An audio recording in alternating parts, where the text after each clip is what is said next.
ایدیکم عنهم او الله دې هغه ذات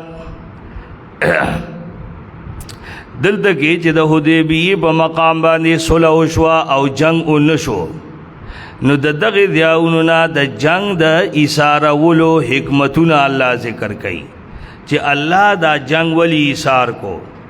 یو حکمت دا دی او هو الذی کفا ایدیهم عنکم والله غذات ته چې ایثار کول لاسونه دا غیتا سنا او تاسو لاسونه دا غینا ببطن مکه تا پمزد مکه کې بطن مکه د دینه مراد د حدیبیه کدا واقعیت نه مراد شي من بعد ان اظفرکم علیہم پس د دینا چې الله غالب کړی تاسو باغی باندې او د الله تاسو عملون لرا بصیرن لدونکم هم الذین کفروا سبب قتال دا هغه خلق دی چې کفر کړي او تاسو یې منع کړی وای د مسجد حرام نه والهدیا او د قربانینا معکوفا چې سارا کړي شوی وا ان یبلغ مخلا چې ودرسیغه د حلالیتا دا یا خلق ولولا رجال مؤمنون ونساء مؤمنات دا د جنگ اسرول دویم حکمت ذکر کړي چې الله وای د دې جنگ مونږه د ایثار کو چې په مکه کې دی وخت کې سده سے خلق شتا چې ایمان راوړ دی او تاسو نه پیژنئ نو ولولا رجال مؤمنون کجر نو نارینا مؤمنان او زنانی مؤمنی چې تاسو نه پیژنئ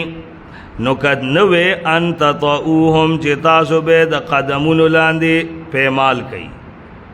نو دا خبره کنوے فتصیبکم او بیا به ورسی تاسو ته دا غید وجنا نقصان بغیر د علمنا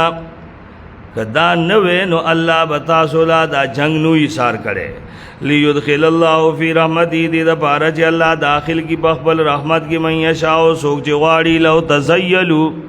کدی جدا شوه لو تمیزوا لو تزیلوا معنا کدا مومن د دې کو مشرک نا جدا شوه نو خامخا مون عذاب ورکړو کافرانو ته دې کنا عذاب الیما و اذ جعل الذين كفروا دا ظرف متعلق د لعذبنا سرا چې مون عذاب ورکړو پکلا اذ جعل الذين كفروا کل چې واغش کی خودو کافرانو په خپل زړه کې الحمیت غیرت د جاهلیت فانزل الله سکینته نو الله تسلی نازل کړه په خپل رسول باندې وعلى المؤمنین او په مؤمنانو باندې او په لازم کړه په دای باندې کلمه د تقوا وکانو احق بها او دی حقدار داغیبو واهلها اولئک بود دې کلمه وکان الله بكل شیء علیم او دی الله په هر څه باندې پوها لقد صدق الله رسوله الرؤيا بالحق چونکہ نبی علیہ السلام خوب لیدل او د خوب په نتیجه کې د نبی علیہ السلام دا سفر شروع شوه نو اوس کې دې شي چې د بعض مسلمانانو ذهن کې دا خیال راشي او منافقانو خو خود چوغره کو دې د الله رښتینا او واقعي پیغمبر و نو د خوب برختیا و دغه پیغمبرانو خوبونه جوی دا وای د وਹੀ حسابي نو الله دې دیا کی د دې شبهه جواب کئ چې وګوره خوب د پیغمبر خو الله رښتینا کو یو کال پس دغه په خوب کې سدسی تذکرہ نو چې دا زیارت د بیت الله چې دا په دغه وخت کې کیږي په دغه کال نو د وخت او د زمانه تعیین پکې نو لقد صدق الله رسوله الرؤيا بالحق خامخا اختیا کو الله خپل رسول سره خوب داغ بالحق پر اختیا خامخا تاسو به داخلي گئی مسجد حرام تا کا الله واړي امنینا په امن سره او محلقین رؤوسکم خریون کی بی تاسو خپل سرنا او کمون کی بی لا تخافونا نبیری گئی فعلم ما لم تعلمون الله پویو په هغه حکمتونو باندې چې تاسو په نه پوی دي نو درې کو دین مخ کې او فتحا قریبا نزدې فتحا چې هغه حدیبیه ده یا فتح خیبر ده هو الذی الله غذات تجرالی گلی دی خپل رسول بالهدى په ہدایت سرا و دین الحق او په دین حق سرا لیظهره علی الدین کله دی د پارا چې الله غالب کی دا پټولو دینونو باندې او پوره دی الله گواه محمد رسول الله محمد دا اللہ رسول دے والذین معه او حق خلق جی محمد سره دی دا غي اوصاف اوس اشداء علی الکفار دی سخت دی په مقابله د کفارو کې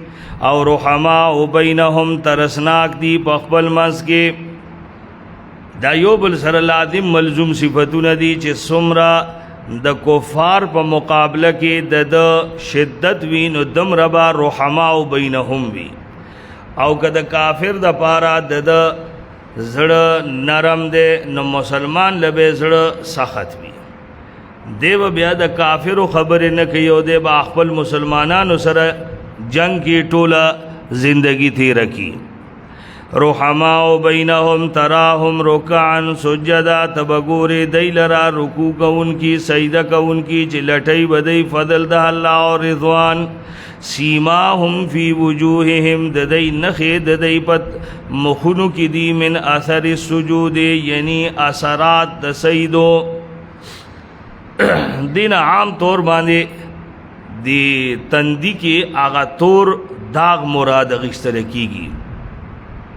چې هغه ته محراب وای خلق وای دین آغا مراد دی وګره سیماهم فی وجوههم من اثر السجود او حال دا چې د دین آغا نه دی مراد دین بس عام آغا یو قسم نورانیت مراد دی چې کوم د یو سړی مزګزار سړی په دې مخ کې یو قسم غیر محسوسی غوندې نورانیت پروتي هغه ته اشاره ده هغه د تور داغ چې ده هغه نه ده کې دې شي یو وخت کې چرتا هغه د نیکی علامت ګڼل کېدو چې د چا داغ ډیر دی نو دیبا ډیر نیکی نباد خلق بیا په دې دا تندې په دې زمګر اخی چې دا داغ دی غټ شي دی وخت کې یو وخت پورې به خلکو وی وای داسې غټ محراب په دې تندې جوړو یعنی ډیر نیک سړی و او دلته امام قرطبي وایي چې دا خو د زمونږ په زمانه کې د خارجیانو په دې تندې باندې جوړ شو نو داسې د نیکی علامت نه ده او څه د بدی علامت هم نه ده کو د چا جوړ شي وی والله عالم یعنی دغه د وجه نه نو صدا نه ده چې هغه بد دی خو ما مطلب دا چې دلته کې هغه مراد نه ده چې اوس تاسو د چا پتندي جوړي او وایي چې دا خارجي شو سیماهم فی وجوههم من اثر السجود ذالک مثلهم فی التورات دغه د هغې مثال دی په تورات کې موږ دغه سی وو ذالک مثلهم فی التورات ومثلهم فی الانجیل آئی خوانیم کٹ کو دی خوانم حالانکہ دا دسی دے ذالک مثلهم فی التورات دا چې کم تا واوری دو نو دا غی حال ذکر شه دے پا تورات کی دا صحابو اس وی ومثلهم فی الانجیل کزرع او مثال د دی پا انجیل کی پشان د کروندی دے اخرج شطعه چه او باسی اخبل تغا فآذره بیا اکلک کی مضبوطی کی فاستغلظ او هغه غټ شي معنی تغ هغه د فصل اودي بیا رو رو رو رو هغه مضبوطیږي شروع کې ډیر نازک وي بیا مضبوط شي فاستوى على سوقه او د ادریږي په خپل تنه باندې معنی مستقل شي او یوجب الزراع خوشحالی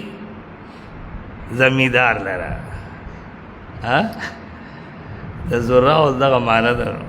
لیغیظ بهم الکفار نو دلته وای د انجیل کې د پیغمبر د صحابه دا حال ذکر شه ده لکه نبی علیہ السلام وی یو باغ وکړو بیا دا هغه باغ بوټي زرغون شول بیا رو رو رو رو نبی علیہ السلام دا غي خدمت کو بیا دی وخت کې اوس هغه باغ دسې دی چې یعجب الزراع نبی علیہ السلام مسجد نبوی ترادی او ګوري خوشحالی کی ورته لیغیظ بهم الکفار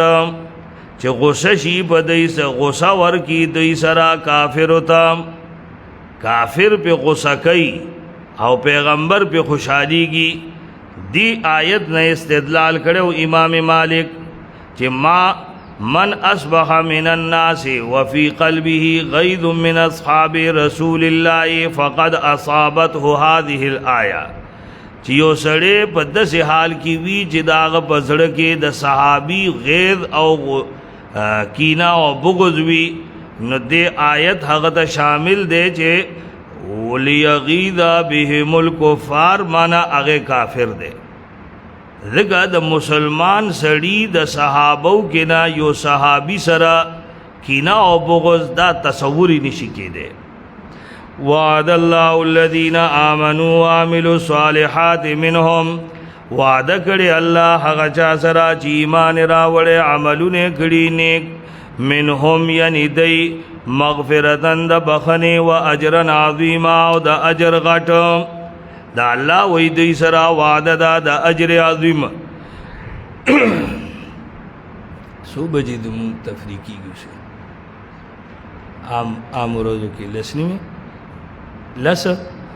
چلو بس تفریقی 10:15 پوری انشاءاللہ.